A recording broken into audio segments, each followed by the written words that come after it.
So given that there's so many layoffs that are happening, let's say I'm someone on H-1B or even on OPT, and I think my company is about to experience layoffs. How should I be looking at NIW and EB-1A? Let's say I do have somewhat of a profile. Should I be profile building towards NIW or EB-1A so that if my company does experience layoffs, I won't be as affected, assuming I don't get laid off? Or what if I do get laid off too?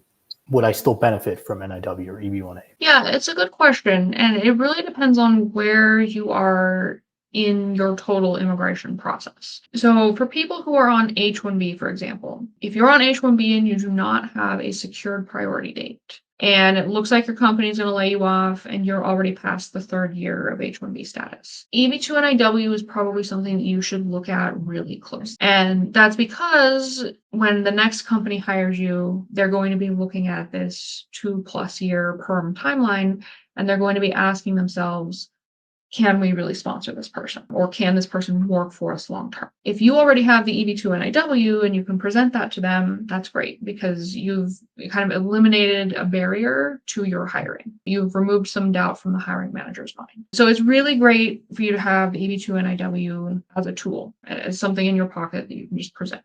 But it's not going to get you any kind of status or interim benefit. It's not really going to protect you during layoffs. It's more of a long-term planning thing where it benefits you in the long term.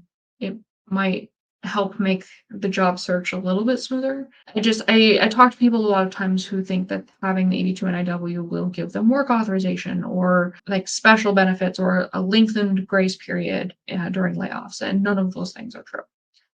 So it doesn't make the layoff less painful, if that makes sense. The layoff is still going to be hard, and you still will need to find a new sponsor, especially if you're on H-1B. For people on non-immigrant statuses like TN or F1 or F1 OPT or STEM OPT, that kind of thing, getting the EB-2 NIW can introduce a complicating factor. So being strategic about that is important. Just like with the H-1B, it's really great for long-term planning. But for someone on F1 status, for example, who was on F1 STEM OPT, gets laid off, and now wants to go back into a new master's program, having the I-140 could be a complicating factor. It's not necessarily the end of the world, but it is a complicating factor because of the whole non-immigrant intent issue with F1s. So I think that for anyone who's not on H-1B, having a conversation with an attorney about whether or not the NIW is good or the right time is important. And having that conversation, I think, more broadly in the terms of all the immigration options and the immigration pathway that you're intending to follow